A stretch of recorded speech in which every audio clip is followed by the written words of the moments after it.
Assalamualaikum warahmatullahi wabarakatuh. Salam kepada petani Cebas kita semua. Sekali lagi kami melanjutkan untuk episode yang berikutnya. Nama saya Romino Kindra, mungkin semua pada petani cabai di seluruh Indonesia sudah mengenali. Nah, ini alhamdulillah kita dapat kunjungan dari mahasiswa dan mahasiswi dari Sati Alam Kerinci. Selamat datang kepada adik-adik sekalian. Mudah-mudahan adik-adik semuanya bisa mendapat yang terbaik. Semoga semuanya menjadi orang-orang sukses semua. Amin. Amin. Nah, di sini mungkin adik-adik ini mungkin mengetahui cara budidaya tanaman cabai loker mungkin dari awal sampai akhir panen. Ya, kami beri kebebasan untuk bertanya apa aja khusus untuk tanaman cabai loker. Kami silakan siapapun dulu, silakan.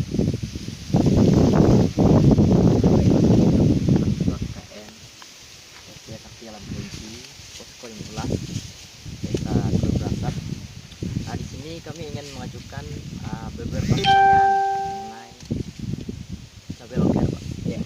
Yang pertama itu dari awalnya, Pak. Ya. Mungkin dari pertama kami tanyakan itu penyiapan tanah, ya, Pak. Oh, penyiapan tanah. Ya, teknik-teknik, apakah ada teknik tertentu Ya. atau cara-cara tertentu ya? Sebentar, Pak. Sebelumnya saya jawab, kita harus mengetahui kepada adik-adik sekalian kunci keberhasilan suatu petani itu ada 5 faktor. Yang pertama, kita harus mencari bibit yang berkualitas. Yang kedua, pengolahan lahan yang sangat sempurna. Yang ketiga, menentukan nutrisi atau pupuk yang sesuai dengan kebutuhan tanaman. Yang keempat, pemakaian pestisida yang tepat. Yang kelima, baru diiringi dengan doa. Jadi yang pertama jelas kita memakai bibit yang berkualitas, bibit cabai loker. Insya Allah mudah-mudahan di 2021 menjadi andalan Kabupaten Kerinci dan juga menjadi andalan Provinsi Jambi. Kita masuk ke yang kedua, berarti bibit kita udah punya, kita masuk ke pengolahan lahan yang sempurna. Pengolahan lahan yang sempurna kita harus menguji pH tanah tersebut terlebih dahulu. pH tanah yang bagus 5,5 sampai dengan 6,8 atau maksimal sampai 7. Itu ukuran pH tanah yang sangat sempurna. Kalau pH-nya normal, kita tinggal menambahkan pukan yang tidak berlebihan, cuma sekedar aja. Kalau ukuran kalau di sini kan per piring. Kalau ukuran 4 piring itu paling-paling cuma 60 karung pupuk kandang. Pupuk kandang kita bisa pakai kotoran ayam, kotoran sapi, kotoran kambing dan kotoran lainnya. Tapi kalau pupuk kandang yang lebih bagus itu tidak ada yang mengalahkan kotoran walet dengan kotoran kelelawar. Itulah pupuk kandang yang sangat berkualitas, tidak akan mengalahkan. Kalau pupuk ayam, apalagi ayam bertelur, itu kalsiumnya akan lebih tinggi karena jangkang telur tersebut kan banyak yang hancur. Jangkang telur itu akan menghasilkan kalsium yang tinggi. Itulah yang akan kita aplikasikan di tanah. Setelah itu kita kasih bakterisida yang jenisnya bakteri, mikroorganisme yang terkandung dalam M4 dan yang lain-lain. Setelah kita aplikasikan ke tanah, kita tutup, kita biarkan beberapa hari minimal 15 hari biar penguraian mikroorganisme tersebut sempurna. Setelah tersebut baru kita kasih pupuk kimia, jangan berlebihan karena itu akan merusak tanah. Barulah kita tutup musa. Ketika mau kita tutup musa, tunggu 5 hari, barulah bibit cabai loker itu kita tanam ke lahan tersebut. Mungkin itu untuk awal. Terus terusnya setelah kita tanam, besoknya baru kita semprot dengan pestisida. Dalam pestisidanya kita harus hati-hati, kita harus memakai di awalnya pestisida nabati terlebih dahulu. Karena itu ramah lingkungan, tidak berefek kepada manusia dan juga ke lingkungan kita setempat. Kenapa kita harus memakai yang nabati? Karena itu sangat-sangat ramah lingkungan. Kalau tidak bisa lagi dikendalikan dengan pestisida nabati, barulah kita mencari pestisida yang unsurnya kimiawi. Itu mungkin pun dengan dosis yang sangat rendah. Setelah itu kebutuhan tanaman ini dia sangat membutuhkan unsur hara yang pertama yang kami sampaikan di awal tadi, nitrogen, fosfat dan kalium. Itulah kita berikan unsur hara tersebut di 21 hari satu kali. Kenapa harus di 21 hari satu kali? Karena pupuk yang kita kasih habis unsur haranya itu di 28 hari. Kenapa kita kasih di 21? Karena rentan 21 sampai 28 kan ada 7 hari. 7 hari itu pupuk yang kita berikan itu kan tidak langsung dikonsumsi oleh akar tersebut. Jadi menunggu proses terlebih dahulu dalam 7 hari. Pas 28 habis, sambung dengan pupuk susulan yang 21 hari berikutnya. Dan begitu terus sampai panen. Dan untuk pestisida yang kita takuti momok yang sangat menakutkan bagi petani cabai, khususnya petani varietas apapun itu yang tanam seluruh Indonesia, yang ditakutkan penyakit virus ini. Jadi kuning keriting itu kan ada vektor pembawanya. Kalau obat memang tidak ada. Vektor pembawa ada 2, yang namanya trip dan kutu, terlebih yang dinamakan kutu-kutu. Itu bisa diatasi dengan berbahan aktif abamectin dan berbahan aktif imidacloprid. Setelah dan tripnya aman, insya Allah mudah-mudahan keberhasilan akan mencapai. Tapi jangan lupa yang perlu diperhatikan di dalam tanaman cabai ini sudah saya sampaikan, kita harus pakai 3 in, rajin, yakin, dan rutin. Insya Allah mudah-mudahan dan juga berhasil. Mungkin itu untuk sementara. Ada pertanyaan lain? Silakan. Mungkin dari saya Pak, yang ingin saya tanyakan, yang membedakan cabai loker dengan cabai lain itu apa Pak? Oh iya. Memang kalau varietas cabai ini banyak ya, mungkin puluhan, mungkin sampai ratusan. Nah, itu cabai tersebut akan mempunyai keunggulan dan kelebihan masing-masing. Ada keunggulan, pasti ada kekurangan. Membedakan cabai loker dengan tanaman cabai lainnya, khusus untuk hibrida, cabai loker ini dia tidak rewel, dia sangat-sangat penurut, sangat mudah rawatannya. Yang kedua, kalau cabai yang lain itu dia butuh makanannya sangat banyak. Kalau untuk cabai loker dia butuh makanan sedikit tapi rutin. Berapa kita manusia, kita satu hari makan 3 piring. Tapi satu kali makan, kalau kita makan 3 piring, kita akan muntah. Tetapi kalau pagi kasih 1 piring, siang 1 piring, sore 1 piring, dia akan bermanfaat untuk diri. Karena demikian juga lah dengan cabai loker ini, dia tidak perlu makan banyak. Yang penting jangan sampai putus. Gitu aja. Ada yang lain? Silakan. Nah, kalau untuk dari tadi kan sudah dijelaskan, ada di cabai itu ada virus yang sangat ditakuti oleh petani. Ya. Jadi adakah trik-trik tertentu atau teknik-teknik tertentu untuk mengenalinya dan mengatasinya, Pak? Oh, iya. Khusus untuk tanaman cabai loker, yang pertama trik yang paling sangat gitu, kita cari pohon pelindung. Kayak sini ada kulit manisnya, itu sangat membantu untuk cuaca di batu kemarau. Kalau cuaca panas enggak masalah. Kalau cuaca hujan enggak masalah. Kalau kemarau sangat membantu. Dia akan ada kandungan, jadi trik itu tidak lalu langsung ke tanaman. Yang kedua, kita harus mengatasi trip sama kutu-kutu sedini mungkin. Walaupun serangannya tidak ada, kita harus mengasih pestisida yang sasarannya trip dan kutu tersebut sedini mungkin dengan dosis yang sangat rendah. Tetapi kalau sudah ambang pengendalian, dikasih yang bahan aktif A tidak kuat, bahan aktif B tidak kuat, berarti kita harus cari pestisida yang berbahan aktif lain yang sasarannya untuk membasmi trip dan kutu. Dan yang kedua, kita harus menguatkan daya tahan tubuh tanaman tersebut. Ibarat manusia, kalau daya tahan tubuhnya kuat, walaupun kena hujan, kena panas, kena angin, dia tidak akan sakit. Kenapa demikian? Karena imun dan daya tubuhnya kuat. Nah, tanaman demikian juga. Gimana cara menguatkan daya tahan tubuh tanaman tersebut? Dengan mencukupi unsur hara yang dibutuhkan. Dan jangan lupa, setiap pemberian unsur hara kita harus memberikan kalsium. Karena kalsium itu akan memperkuat daya tahan tubuh tanaman tersebut. Jadi daya tahan tubuh tanaman tersebut itulah yang akan menolak virus itu yang trip kan menginfeksi tanaman tersebut. Itulah yang akan menolak kalsium tersebut. Kenapa kalsium harus dikasih di awal? Karena kalsium adalah salah satu unsur hara yang paling pemalas. Dia tidak bisa bekerja sendiri. Jadi apabila unsur hara yang lain diserap oleh akar ke jaringan tanaman, dia akan numpang. Apabila air naik ke jaringan tanaman, dia akan numpang di air tersebut. Makanya kalsium itu setiap pembukaan kita harus bantu dengan kalsium walaupun tidak banyak. Mungkin itu. Cara perawatannya itu, Pak. Kalau kita membutuhkannya itu berapa bulan, dan kalau untuk dari segi cuaca, Pak, kalau untuk loker ini cuacanya yang gimana itu? Kalau loker sesuai dengan varietasnya lokal, dia akan sesuai dengan segala macam cuaca. Hujan, pemanas nggak masalah.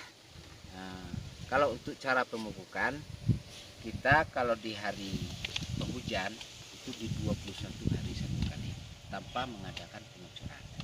Kalau di musim pemanas memang pemupukan di 21 hari satu sekali. Sebelum di 21 hari, seminggu menjelang 21 hari sekali kita harus mengadakan pengucuran. Kenapa demikian? Karena cuaca panas, kadar airnya akan berkurang. Nanti jangan dia unsur hara itu diserapkan bersamaan air. Jadi kalau airnya kurang, unsur hara itu tidak akan berfungsi dengan secara maksimal. Maka setelah sebelum kita mengadakan pemupukan di 21 hari, kita harus memakai pengucuran seminggu sebelum 21 hari tersebut. Dan demikian itu seterusnya.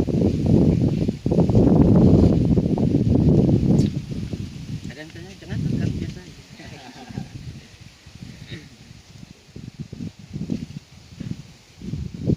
Mungkin besok sekalian akan menjadi orang sukses.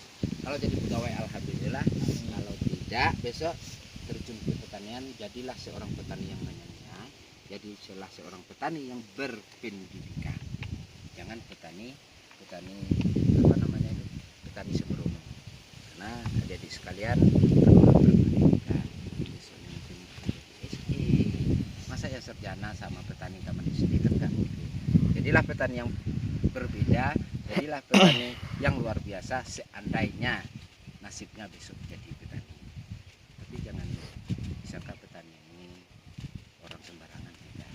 Saya bangga jadi seorang petani karena petani itu bisa menghasilkan dari memang tetes keringat yang sangat-sangat banyak yang dikeluarkan oleh seorang petani. Tapi kalau hasil yang diterima oleh seorang petani itu lebih berkah daripada, memang ada sih kalau kita jadi seorang pegawai yang jujur samalah dengan petani yang bekerja. Jangan ragu, jangan bimbang, seandainya nasibnya jadi petani juga, kayak adik-adik yang perempuan, nanti suaminya dapat petani, jangan ditolak. Mungkin itulah jodoh kita, syukuri itu, sayangi dia, cintai dia, nanti dia akan pertanian. Pertanian itu adalah suatu pekerjaan yang sangat mulia, karena petani itu berasal dari berapa huruf ya? A 6 huruf. Itu kan mempunyai makna yang sangat penting. Kalau kita ingin jadi seorang petani, ketahuilah apa itu petani. Petani berasal dari kata tani, berawalan T, berarti tani 4. Tani itu T itu adalah tanah. Kita disuruh oleh Allah Subhanahu wa taala cuma pekerjaan cuma satu. Dari kata tani, cuma Tuhan memberi kita tugas cuma satu.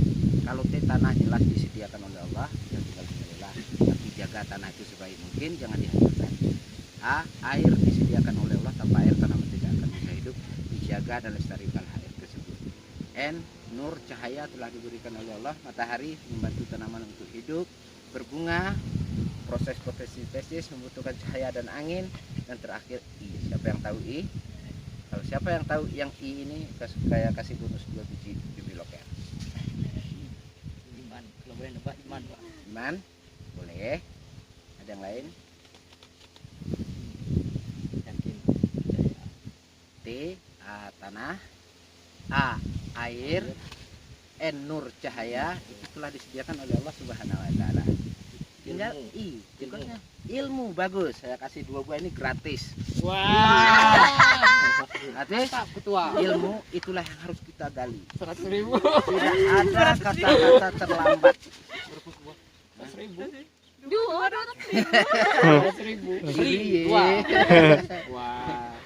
Ilmu itulah yang harus kita gali selagi kita masih dini, masih muda. Ilmu itu harus digali, tidak ada kata-kata terlambat. Harus digali sampai akhir hayat.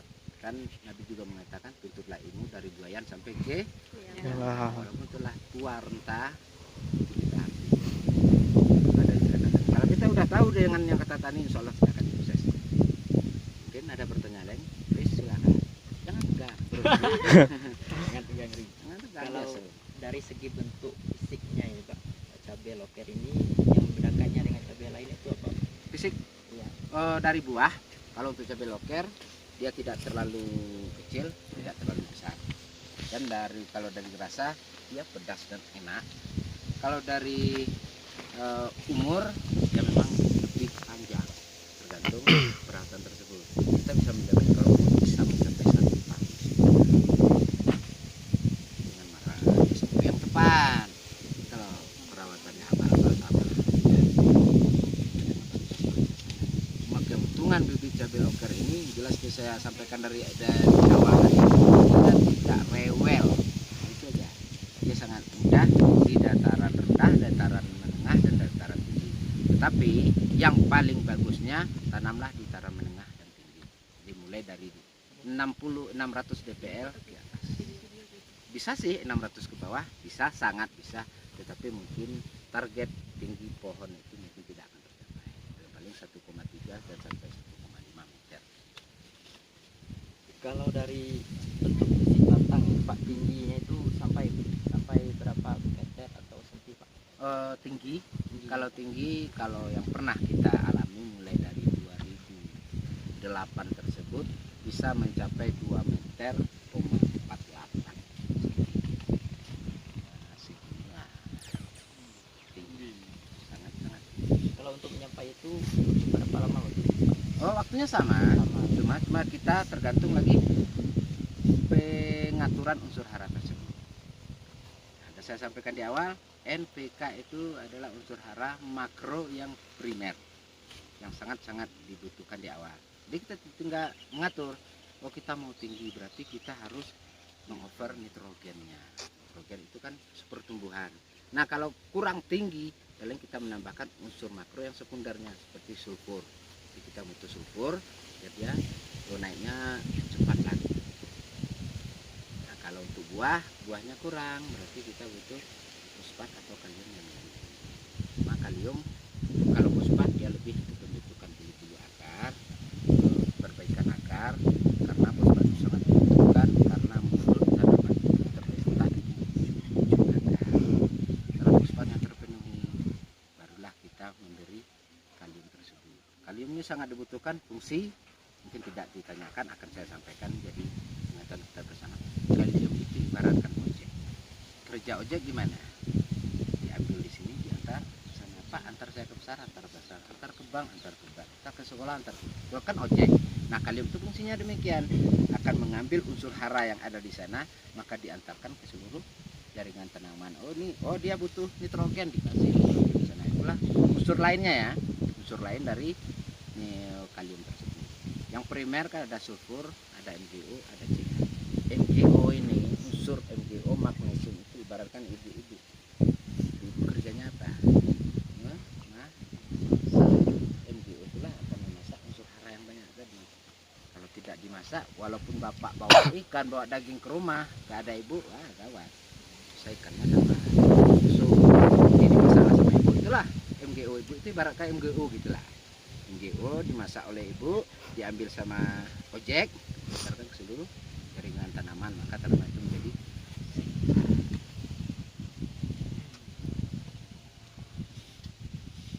Ada lagi ibu, adik-adik yang cewek-cewek, jangan diam baik. Kalau untuk penjagaan itu Pak, perawatan sebelum panen itu gimana Pak? Kalau pada Memang disitulah kita yang harus jeli memperhatikan. Kalau dia tidak full buah sudah mencapai 40% di atas, dia bisa berentan dengan namanya lalat buah, busuk basah dengan jamur antraknosa. Trik yang sangat harus dibutuhkan untuk menjaga lalat buah, otomatis kita harus memakai memasang perangkap lalat. Kalau untuk antraknosa jelas kita harus menguatkan fungsi. Tidak kuat sama yang kotak, kita harus memakai kotak sistemik. Tidak kuat dengan bahan aktif makrosep, berarti kita harus memakai bahan aktif deteconazole, azoxystrobin, hexaconazole, propiconazole, dan zol yang lainnya. Itu banyak zol yang banyak. Kalau kita uraikan zol itu mau sangat banyak. Dan kalau tidak kuat juga dengan hal-hal tersebut, berarti kita harus butuh fungisida yang berbahan aktif simoksanil, klorotaronil, dan nil yang lainnya. banyak lagi. Nah, Dia banyak nilainya tuh. Itulah tuh penjagaan buah sebelum panen.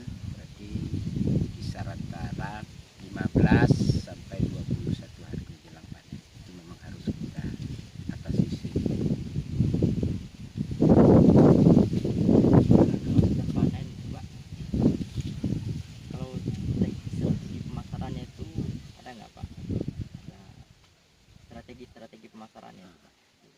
Setahu saya Kabupaten Kerinci setiap daerah itu dia mempunyai saudagar-saudagar yang tertentu yang telah bergiat di bidang cabai, kentang atau di bidang hortikultura lah pada umumnya. Jadi di sini di desa saya ini desa Berasap, apabila panen kita bawa ke dusun, ya saudagar itu akan datang mengadakan tawar menawar harga. Jadi siapa yang tertinggi ya kita jual ke sana. Terkecuali antara saudagar sama petani ada hubungan. Maksudnya hubungan begini, saya seorang saudagar, si A seorang petani. Nah, petani itu mengambil uang saudagar untuk modal dia, berarti dia tidak akan bisa nego dengan saudagar yang lain. Dia harus menjual ke saudagar yang telah memodali dia. Tapi kalau dia jual kepada saudagar yang lain, berarti petani tersebut petani yang tidak tahu berterima kasih. Yang udah dimodali, maksudnya dijual semua yang lain kan tidak mungkin. Nah, itu kalau penjualan pemasaran sudah kita bawa ngumpul saudagar, situlah tawar menawar harga. Di mana harga yang tertinggi, ya itulah kita jual. Kita kan butuh untungnya banyak. Iya. Nah, kita manusia ya kan. Kalau untuk dari segi ketahanannya itu Pak, setelah panen itu kisaran berapa lama? Tahan buah ya. Iya. Oh, setelah panen buah tersebut disimpan. Kalau di dalam suhu ruangan tanpa dalam kulkas, kita bisa jamin khusus untuk cabai loker 2 minggu. Nanti 15 hari dia tidak akan busuk. Tapi kalau di kulkas mungkin selama kulkasnya nggak mati mungkin awet. Masih tahan di suhu dingin. Iya. Ya, mungkin itu untuk masyarakat. Masih ada pertanyaan silakan. Santai baik. Mungkin untuk sejauh ini itu saja punya Pak. Mungkin ada kata-kata saran untuk mahasiswa nih Pak, yang mungkin nantinya itu menjadi petani. Ya. Nah, baiklah. Mungkin untuk terakhirnya sebelum kita tutup, sekali lagi kami ucapkan ribuan terima kasih atas kedatangannya. Mudah-mudahan apapun yang saya sampaikan itu bermanfaat untuk kita semua untuk masa yang akan datang. Apapun yang saya sampaikan itu belum tentu benar semua, karena manusia itu sudah jelas yang benar hanya milik Allah Subhanahu wa Ta'ala. Apa yang saya sampaikan, trik yang saya sampaikan itu belum tentu tepat, karena di atas langit masih ada langit. Saya bilang diri saya pintar, mungkin banyak yang lebih pintar, apalagi di bidang pestisida, apalagi di bidang budidaya. Saya ini kalau istilahnya baru sekelumit ilmunya kalau dibandingkan dengan yang lain. Cuma Allah lah yang sempurna. Jadi untuk saran saya bagi adik-adik mahasiswa, jangan ragu untuk mencoba dan jangan sekali-kali coba apapun. Saya ulangi, tolong digaris bawahi, jangan ragu untuk mencoba, jangan sekali-kali mencoba untuk ragu apapun itu usaha kita ke depannya. Nah, di sini mudah-mudahan insya Allah akan menjadi orang sukses. Dan yang terakhir kalinya, kalau kita sudah sukses, ingat, jangan aman di zona nyaman tersebut. Kalau kita aman di zona nyaman tersebut, kita akan begitu-begitu aja. Misal satu hari kita mendapatkan uang 100.000, kita udah aman dan nyaman di sana. Itulah sampai kita mati cuma kita akan menghasilkan uang 100.000. Kalau kita ingin cari 200.000 keluar di zona aman tersebut, kita pasti akan mendapatkan lebih. Dan andai kata nantinya sukses, andai kata nantinya berhasil, jangan sekali-kali menumpuk harta. Harta tersebut bukan untuk dimiliki, itu adalah jangan pikir panjang, laksanakan apa yang bisa kita laksanakan hari ini, jangan ditunggu hari esok. Karena hari esok kita belum tahu apakah kita hidup, apakah kita akan mati. Hidup ini jalani aja, jangan dipikirkan. Jalani aja dengan mengikuti arah angin, jalani aja, jangan dipikirkan sekali-kali. Dipikirkan, finishnya baru kita introspeksi diri. Kalau kita gagal, introspeksi diri cepat. Oh ya, di sini salah saya. Jangan takut untuk mundur. Kalau kita ego, jangan ditinggikan ego. Wah, saya nggak mau mundur lah. Jangan takut untuk mundur itu kalau kita ingin maju. Cuma itu saya ulangi sekali lagi, jangan takut untuk mundur kalau kita ingin maju. Mungkin itulah satu tip, ini mungkin keluar dari konteks bibit loker, mungkin itu suatu pengalaman hidup, nasihat, mungkin itu pasti akan ditempuh oleh adik semua. Karena sekarang masih muda, bisa jadi akan jadi seorang presiden, ya bisa jadi akan seorang dosen, seorang guru, seorang gubernur, bupati, bisa jadi. Sekarang kan belum tahu, mungkin punya cita-cita masih. Tapi seandainya cita-cita tersebut tidak tercapai, mundur ke belakang untuk maju, tentukan jati diri kita. Mungkin itulah sebagai penutup. Mohon maaf atas segala kekurangan. Saya akhiri, wabillahi taufiq wal hidayah. Assalamualaikum warahmatullahi wabarakatuh.